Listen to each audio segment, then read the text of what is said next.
오늘은 삶의 퍼즐 조각 맞추기 세 번째 시간입니다. 시리즈가 막 길면은 참 재밌고 또 어떤 반면으로 또 지루해질 수도 있는데 이번에는 딱 이 8월 4주 동안 같이 나누려고 합니다. 선물 받으면 여러분들 마음은 어떠세요? 포장지를 뜯기 전에 고맙기도 하지만은 그 안에 무엇이 들어있을까 되게 기대하잖아요. 내가 바랬던 거, 내가 원했던 거. 혹시 여러분 다 작고 반짝이는 걸 원하시나요? 예, 그러진 않을 거라고 생각합니다. 물론 좋기야 하겠죠. 근데 저는 선물 받았을 때 이제 사람들의 반응이 두 가지입니다. 첫 번째로는 어떻게 이 사람이 내 마음을 알고 내가 필요한 걸 알고 이 선물을 해줬을까라는 마음이 있고요. 또 하나의 마음은 고맙긴 한데 별로 나에게 필요하지 않은 것 같은데 라는 마음이 들기도 합니다.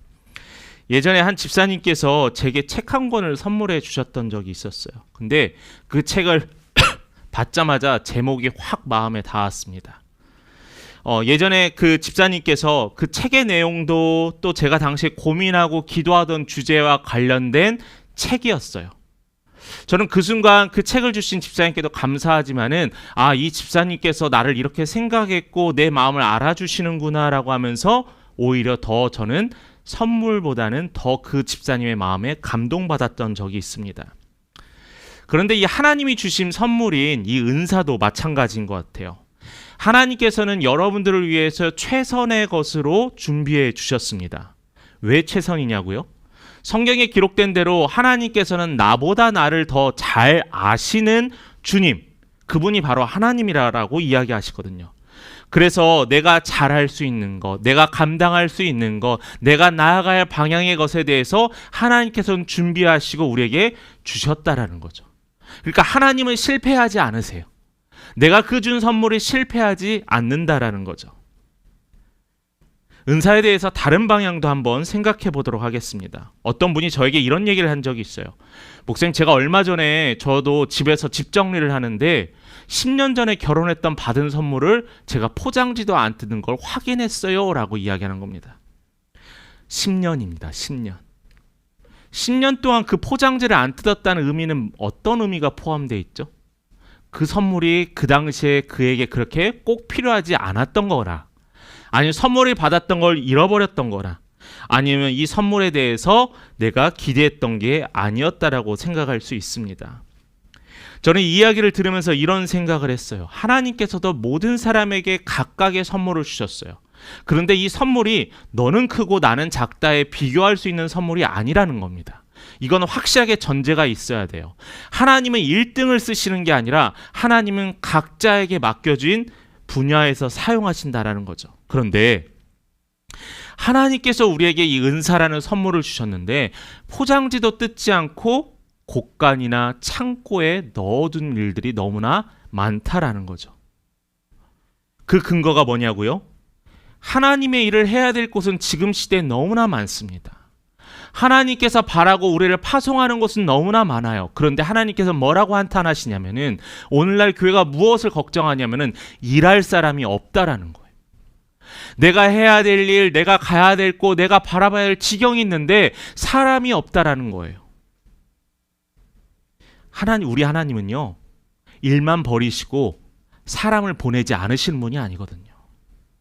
우리 하나님은요, 우리에게 어떠한 사역과 미션만 주고 그거에 관련된 선물을 주지 않으시는 분이 아니거든요. 이게 그 이유예요. 하나님께서는 일할 것을 많이 보여주셨다면 이미 하나님께서는 우리에게 그 일을 감당할 수 있는 힘을 주셨다는 것을 우리는 확인할 수 있습니다. 오늘 우리가 읽었던 베드로전서 4장에 보면은 시작할 때 만물의 마지막이 가까웠다라고 해요. 이게 뭐죠? 경고예요. 마지막에 가까웠다라는 거예요. 자, 이 마지막 때가 가까웠다는데 그래 마지막 때가 가까운데 어떡하라고? 하나님이 주신 이 선물로 우리가 이 마지막 때를 어떻게 대비하고 기대하고 준비해야 되는지 바로 그 내용이 오늘 하나님의 선물 은사에 관련된 내용이기도 합니다. 사실 삶이라는 큰 퍼즐에서 이 은사는 각자 여러분들에게 준 작은 조각들이에요. 이 은사라는 이 작은 조각들이 모여서 하나님의 그림판이 완성되는 거죠. 그런데 내가 그 조각의 역할을 감당하지 않을 때 하나님의 계획과 하나님의 그 그림은 불완전한 그림이 될 수밖에 없다라는 겁니다. 오늘은 하나님의 선물인 은사와 이 삶의 조각에 대해서 오늘 말씀을 나누려고 합니다. 같이 여러분 기억하시고 여러분에게 주어진 하나님의 선물이 무엇인지, 그리고 내가 과연 무엇을 위해 하나님께 힘쓸지, 내가 믿음의 공동체인 교회를 위해서 어떤 발걸음을 나아가야 될지 여러분 결단하기를 간절히 축복합니다. 첫 번째로 우리가 나눌 것은 은사는 보관하는 게 아니라 꺼내는 것이다 라는 거예요. 이미 서론에서 잠깐 이야기 드렸지만은 우리가 하나님께 선물을 받았는데 그걸 보관만 하면 안 된다는 거예요. 그냥 모아만 놓으면 안 된다는 거예요. 그것을 받았으면 사용해야 되죠. 그래야지 주신 분의 의도를 알고 그 의미를 확인할 수 있게 되는 거죠. 그 이유가 우리가 잘 아는 달란트 비유에서 우리 확인할 수 있습니다. 주인은 종들에게 달란트를 맡기고 뭐라고 했어요? 장사하여 남기라라고 했어요. 장사하여 남기라. 누가요? 주인이요. 그런데 이 중에서 불의한 종이 어떻게 했어요? 땅에 보관하여 묻어놨다라고 했습니다. 분명히 주인은 장사하여 남기라라고 했는데 이 종은 땅에 보관했다는 거예요. 그래서 이 종이 책망받았잖아요. 하나님의 말씀과 하나님의 명령을 감당하지 않고 땅에 묻어둔 우리들을 향해서 이 시대에 하나님께서 뭐라고 하시냐면 책망하신다라는 거예요. 베드로는 흩어진 성도들에게 편지를 썼습니다. 그 편지가 바로 오늘 우리가 읽었던 베드로전서죠. 근데 이 베드로가 썼던 이 편지의 서신에 이 편지를 받는 사람들은 되게 사회적으로 소수였었고요. 또 신앙 때문에 사람들로부터 오해와 조롱과 또 불이익을 당했던 사람입니다. 그런 환경에서 베드로는 이렇게 말해요. 4장 7절 한번 화면을 볼까요? 만물의 마지막이 가까이 왔으니 라고 했습니다. 자, 여기에서 우리가 중요한 신학적인 원리를 하나 밝혀야 될 수 있는데 만물의 마지막이 가까웠대요. 그럼 마지막이 있다는 건 뭐예요? 시작은 출발점이 있었다는 의미잖아요. 근데 이 시작이 뭐냐면 태초에 하나님이 천지를 창조하시는 이가 시작이 출발이 아니라요. 예수께서 우리의 죄를 대신하여 담당하시고 십자가에 죽으시고 부활하신 게 구원의 시작이다라는 거예요. 자, 예수께서 부활하신 날 구원의 시작이 되었다면은 이 마지막은 언제냐면 예수님께서 다시 이 땅에 오실 때가 마지막이다라고 했습니다. 자, 그렇다면 뭐예요? 베드로가 그 편지를 받는 성도들에게 여러분 마지막이 가까웠습니다. 설마 베드로가 마지막에 가까웠으니까 마음대로 사세요, 힘들어도 버티세요, 그냥 그런 말만 했던 걸까요? 아니에요. 그들에게 역할을 이야기했어요. 너희들은 충성된 하나님의 청지기가 되라는 명령을 했던 거예요. 우리 7절 말씀 다시 한번 볼까요? 그러므로부터 하나님의 명령을 여러분에게 하시는 말이라고 생각하고 같이 읽어보겠습니다. 시작. 그러므로 정신을 차리고 근신하여 기도하라. 청지기의 사명을 담당했던 우리에게 뭐라고 해요? 정신 차리고 근신하고 기도하라라고 합니다. 마지막이라고 하면 사람들은 불안한 사람들도 있겠죠. 어떤 사람은 그냥 자포자기한 사람도 있겠죠. 그런데 여러분, 하나님께서 뭐라고 하시면 근신하고 기도하래요. 우리의 믿음이 마지막이라고 해서 세상이 나를 불신앙으로 또한 나를 오해하고 조롱하여도 내가 이 믿음 안에 온전히 세워지래요. 솔직하게 초대교회보다 지금 우리의 삶이 훨씬 더 낫잖아요. 세상 사람의 손가락질 있는 거 알아요. 오해도 있어요. 불신앙도 있어요. 그런데 과거의 사람들보다 낫잖아요. 지금 다른 지역의 선교지보다 훨씬 낫잖아요. 그렇다고 해서 우리가 만족할 게 아니라는 겁니다. 우린 여기서 영적 호흡을 해야 합니다. 영적 호흡이요. 마치 우리가 당황하거나 놀라면은 만약에 구급대원이나 간호사나 의사가 이렇게 하죠. 환자분 호흡을 천천히 깊게 들어 마셔 보세요라고 합니다. 놀란 마음과 당황했던 마음을 진정시키기 위해서 이러한 대처를 합니다. 저는 근데 이것을 하는 이유는 호흡의 리듬을 찾는 거거든요. 우리 믿는 자에게도 호흡의 리듬이 있다는 겁니다. 그게 뭐냐면 바로 기도예요. 기도. 우리가 세상의 환경이 어떻든 상황이 어떻든 내 마음이 어떻든 내 모든 마음이 흔들리든 어떻든 간에 우리가 이 호흡의 리듬을 잊지 말아야 한다는 거예요. 어떻게 해요? 기도를 통해서요. 누구나 기도의 습관이 없으면 방향을 잃어버립니다. 너무나 많이 봐요. 기도하지 않고 신앙생활을 할 수 있다? 처음엔 가능하겠죠. 그런데요, 세상은 여러분을 만만히 놔두지 않아요. 사탄은 여러분들 그대로 두지 않아요. 조금이라도 빈틈이 보이거나 기도하고 무장하지 않은 것은 바로 넘어뜨린다라는 거죠. 여러분, 여기에서 기도는요, 단순히 하나님 나 좀 도와주세요, 하나님 나 죽겠어요 하는 그런 요청이 아니에요. 기도의 힘은요, 내 시선이 나의 상황과 나의 문제만 바라보는 이 좁은 시야가 아니라, 물론 이게 나쁘다는 게 아니라, 좁은 시야가 아니라 내 시선이 하나님의 시선과 맞춰지는 게 기도라는 거예요. 분명히 기억하시기 바랍니다. 기도하는 자는 문제의 한가운데서 하나님이 바라보는 방향의 시선을 회복하는 거예요. 그래서 내 주변에 어떤 일이 일어나든 내 마음이 지금 어떻든 중요하지 않아요. 내 마음의 중심에는 예수 그리스도가 하나님이 자리 잡고 있기 때문이에요. 그래서 여러분, 기도는 단순한 해결책의 통로가 아니라 내 마음과 생각을 하나님께 맞추는 과정입니다. 그래서 저는 기도를 이렇게 정의하고 싶습니다. 기도는요, 내가 하는 게 아니에요. 제가 지금 여러분 기도하세요 하면서 제가 기도하겠습니다라고 하는데 사실은 그 말이 맞는 게 아니에요. 기도는 내가 하는 것이 아니라 내가 되는 것입니다. 뭐가 돼요? 하나님이 마음이 되는 것이에요. 내가 움직이는 거예요. 그게 기도예요. 우리 고린도전서 13장 2절의 말씀도 한번 보겠습니다. 내가 예언하는 능력이 있어 사랑이 없으면 아무것도 아니다라고 했습니다. 자, 기도한다고 끝나는 거 아니에요. 제가 주변에서 사람들 중에서 어떤 분이 기도 진짜 열심히 하루에 1시간 2시간 교회 와서도 맨날 기도의 자리 지켜요. 그런데 기도의 자리만 끝나면 말이나 언어나 모든 것들이 다시 원래대로 돌아와요. 기도하는데 저 사람을 미워하고 질투해요. 여러분, 고린도전서에서도 이야기해서 사랑이 없으면 뭐라고요? 아무것도 아니다라고 했습니다. 사랑이 없는 은사는요, 칼날이 될 수 있어요. 누군가를 다치게 할 수 있어요. 그런데 사랑을 포함한 은사는 어떻게 되냐면 상대방의 마음을 감싸주는 치료약이 될 수 있다는 겁니다. 은사를 선물 받은 사람들에게 조건이 하나 꼭 필요한 게 있어요. 그게 뭐냐? 바로 사랑이라는 거죠. 은사가 있어도 내가 어떤 은사를 받았다고 사랑이 없으면 소리나는 꽹과리와 같다라고 고린도전서에서 기록하고 있습니다. 여러분, 우리는 말씀에 기록된 대로 사랑해야 돼요. 그런데 앞에 하나 더 붙는 게 있습니다. 8절 말씀 같이 읽어보겠습니다.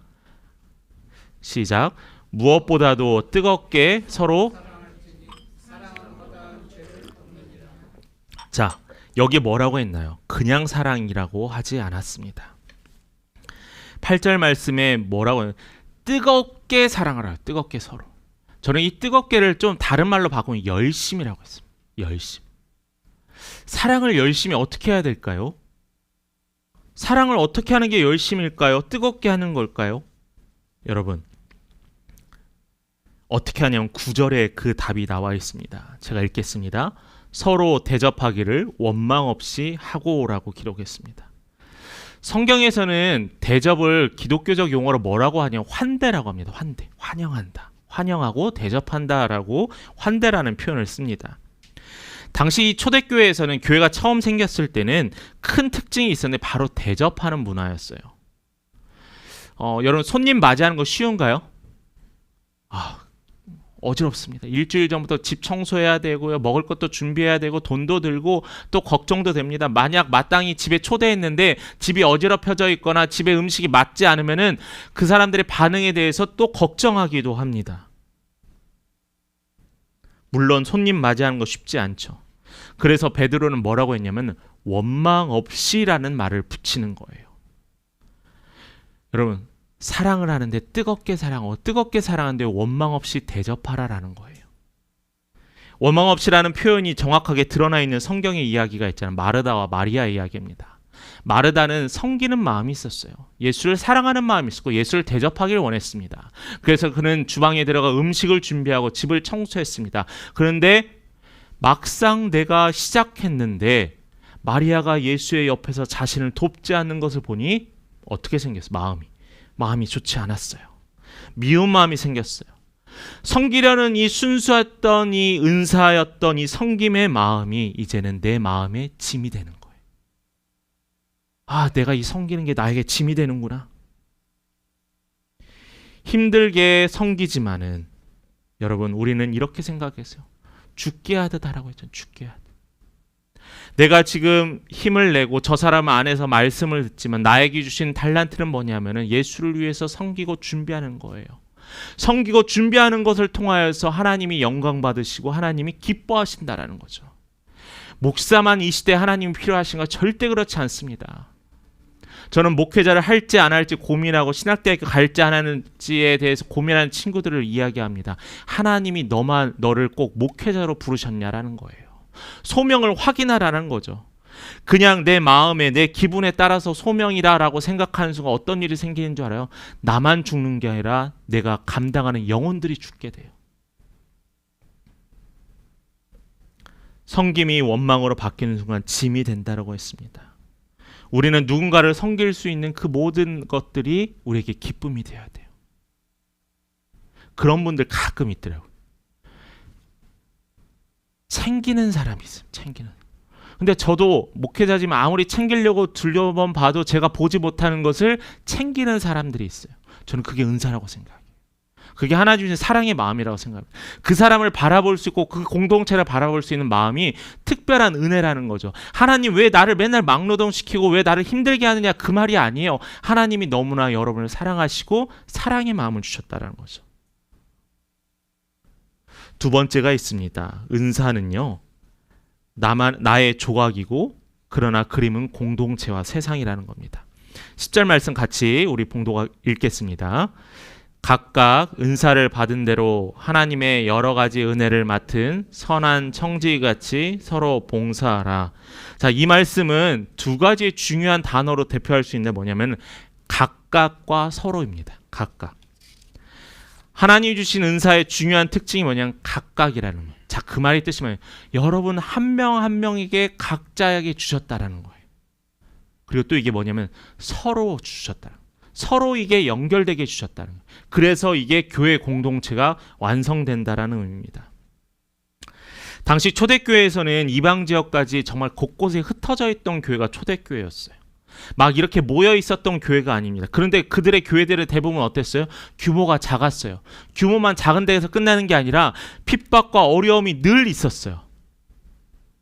자, 이 어려운 시기에 이러한 어려움을 극복하기 위해서는 나만 하나님을 바라보고 나만 주신 은사대로 사역하는 게 아니라 어떻게 하라고요? 서로 섬기고 사역하라라고 분명히 이야기했습니다. 만약 이러지 않았다면요, 우리 초대교회는 무너졌을 거예요. 만약 그러지 않았다면 한국교회 선교 초기에 무너졌을 거예요. 베드로는 은사를 청지기의 개념이라고 이야기했습니다. 청지기는 뭐예요? 주인의 집을 관리하는 사람이 청지기입니다. 자, 그러면 주인의 뜻대로 일하는 게 청지기예요. 만약에 주인의 뜻대로 일하지 않으면요, 어떤 일이 생겨요? 주인과 다르게 일하면 어떤 일이 생겨요? 주인에게 책망받아요. 내 뜻과 내 마음대로 하라는 게 아니에요. 하나님께서 우리에게 맡기신 거예요. 언제까지요? 주가 다시 오실 그날까지. 그래서 우리는 각각의 은사의 주인이신 하나님의 뜻에 맞춰 서로를 세우고 서로를 살리는 겁니다. 성경의 인물들을 보면 우리가 확인할 수 있는데요. 여러분, 이스라엘의 가장 위대한 지도자 중에 한 명이 누구죠? 모세가 있습니다.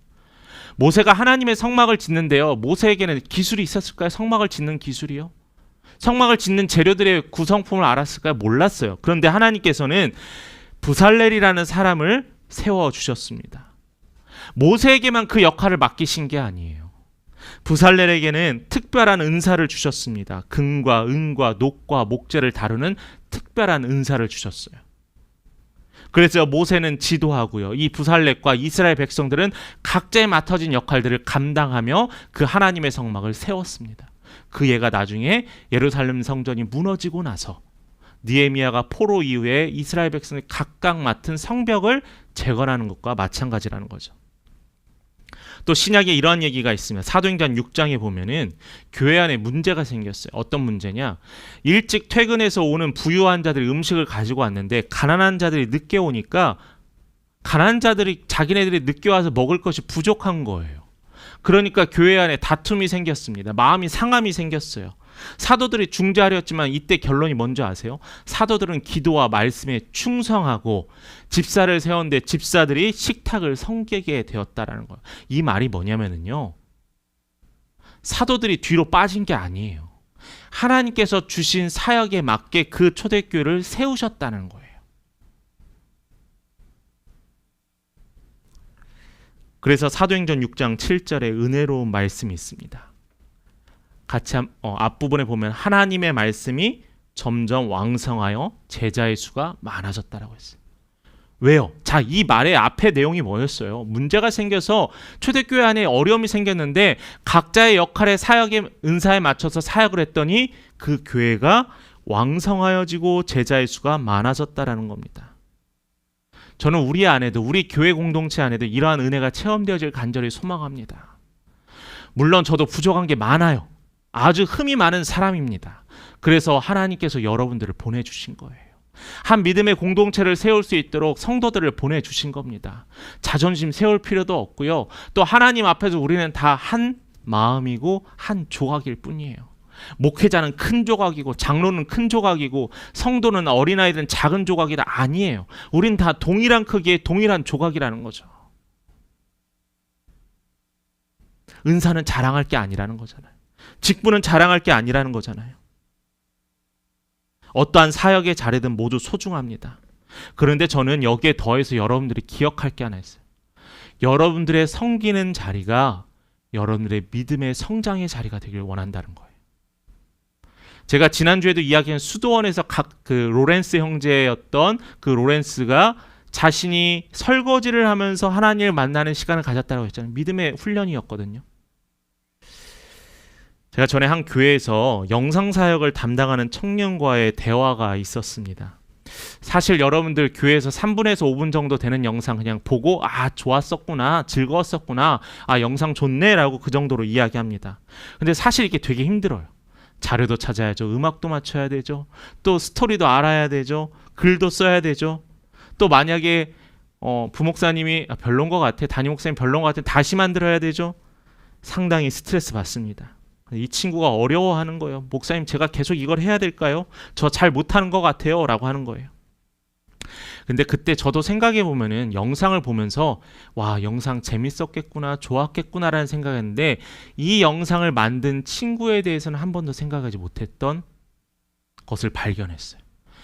이것을 만들기 위해서 얼마나 힘썼을까, 이것을 만들기 위해서 얼마나 많은 에너지를 썼을까라는 생각을 하지 않았다라는 겁니다. 그러면 저도 미안하다고 했어요. 이렇게 고생하는데 내가 그냥 당연한 걸로 생각했었구나. 그래서 그 청년에게 섭섭해하지 말고 나는 너에게 말할 수 있는 게 이 영상을 편집하면서 감사하고 기도하는 습관이 있었으면 좋겠다라고 얘기했습니다. 우리가 모두 하는 수고는요, 다 누구를 향해 하죠? 주께 하는, 하나님께 하는 거예요. 또 믿는 우리의 모임을 위해 하는 수고이기도 합니다. 여러분, 이 영상을 편집하면서 하나님이 이렇게 일하셨구나, 하나님께 감사하고 찬양하고요. 또한 그 안에서 기도하는 거예요.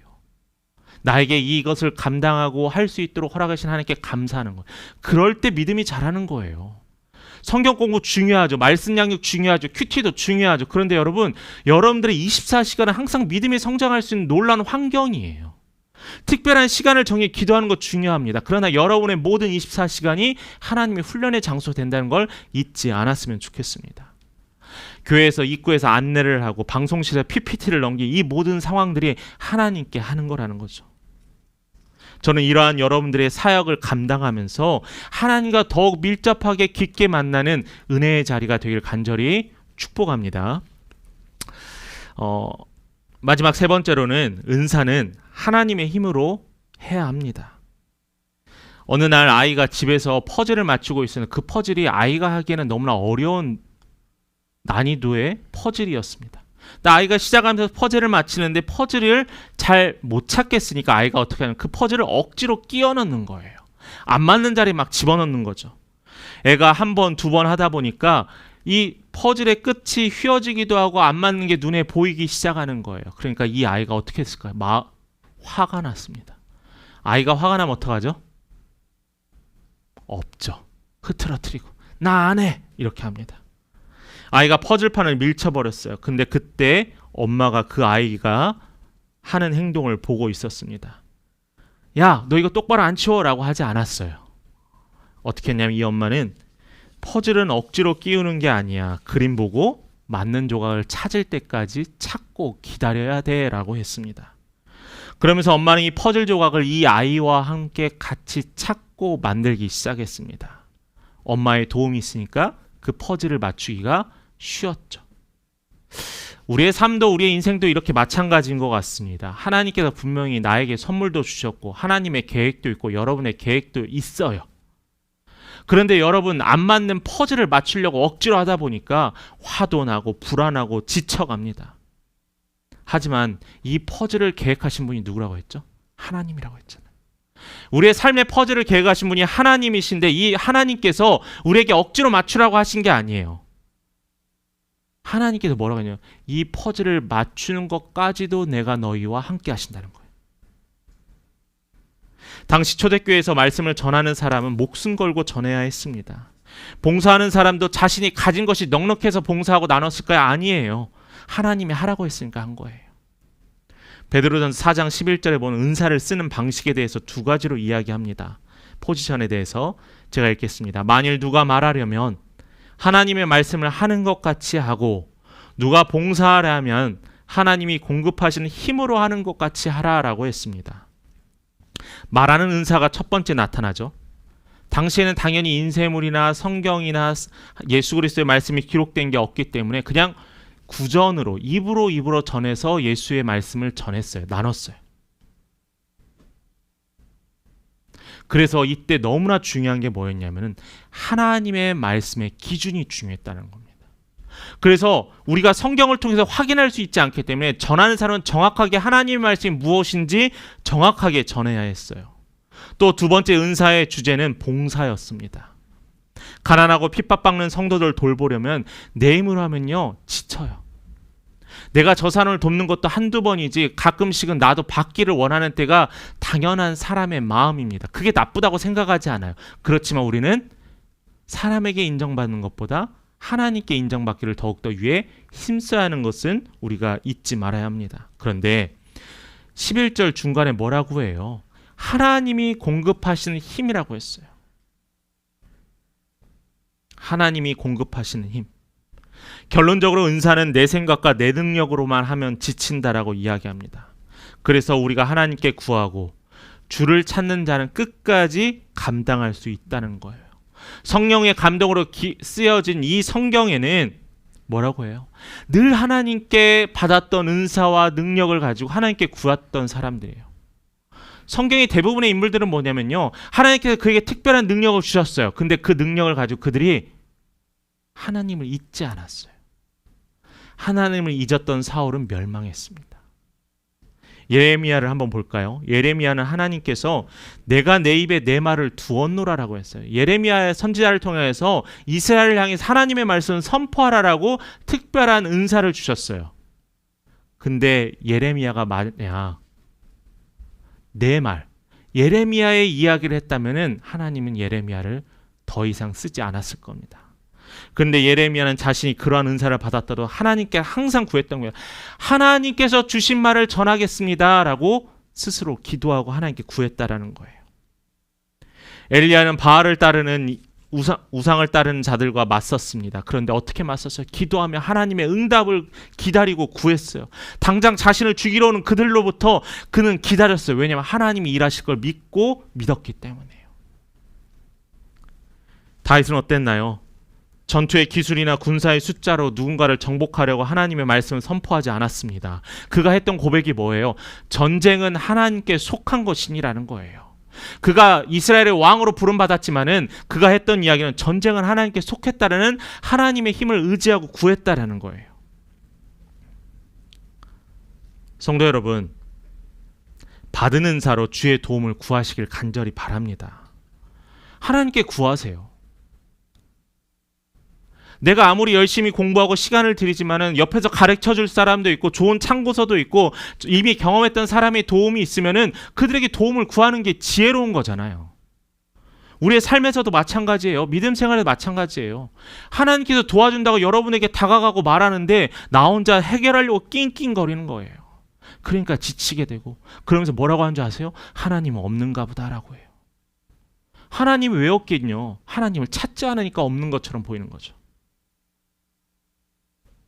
하나님이 공급하시는 힘을 구하는 자에게는 끝까지 기쁨으로 감당할 수 있다라고 이야기합니다. 이 모든 은사의 목적은 한 가지입니다. 우리 4장 11절 우리 중간부터 우리 같이 한번 기도하는 마음으로 읽어보고, 이는 범사에부터 같이 읽겠습니다. 시작. 이는 범사에 예수 그리스도로 말미암아 하나님이 영광을 받으시게 하려 함이니 그에게 영광과 권능이 세세에 무궁하도록 있느니라. 자, 여기서 기록한 게 뭐예요? 예수로 말미암아 하나님의 영광을 받기 위해서. 여러분, 은사의 시작도요, 주신 분도 하나님이시고요, 또 우리를 과정 중에서 도우시는 분도 하나님이시고요, 또 이 과정을 통해서 받으시는 분도 누구라고요? 하나님이시라는 거예요. 여러분, 이것을 꼭 기억하셨으면 좋겠습니다. 말씀을 마칩니다. 선물을 상자 속에 간직해두는 장식품이 아니라고 했습니다. 마지막 시대를 살고 있으며 어려운 시대를 살고 있는 우리가 꺼내야 될 우리의 영원한 생명의 도구입니다. 그러면서 하나님께서는 우리는 이 은사를 통하여 열심히 아낌없이 사랑하라라고 했습니다. 그 선물을 통하여서 공동체를 세우고 교회 공동체를 세우고 세상을 변화시킬 수 있는 능력이 여러분을 통해서 세워지길 간절히 소망합니다. 그래서 우린 이렇게 결단합시다. 나는 하나님의 선물을 숨기지 않겠습니다. 그 선물을 교회 공동체와 세상을 위해 사용하겠습니다. 그리고 하나님, 내 힘이 아닌 여호와 하나님의 힘을 의지하며 감당하겠습니다 라고 기도했으면 좋겠습니다. 여러분, 선물을 열어보십시오. 열어야 의미가 있어요. 열어야 쓸 수 있어요. 바로 지금부터 하나님의 선물을 여러분 열어 사용하시기 바랍니다. 그것이 곧 하나님께서 나를 이 땅에 보내신 이유이고요, 마지막 시대를 살아가는 우리 시대의 사명이라는 것 꼭 기억하며 살아가는 우리 믿음의 성도들에게 간절히 축복합니다.